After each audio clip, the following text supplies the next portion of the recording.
Hello everyone, today we'll talk about how to fix or how to solve the problem of money transfer on the application of Remitly app. You will go to settings.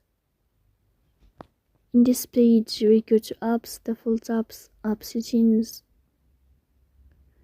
In this list you will search about the application of Remitly app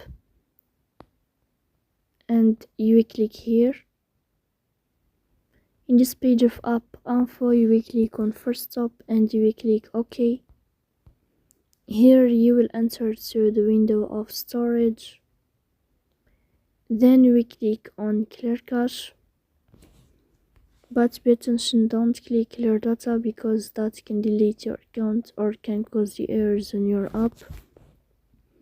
In the end, you can turn off your phone and you can restart your phone again. So please don't forget to support us by like and subscribe.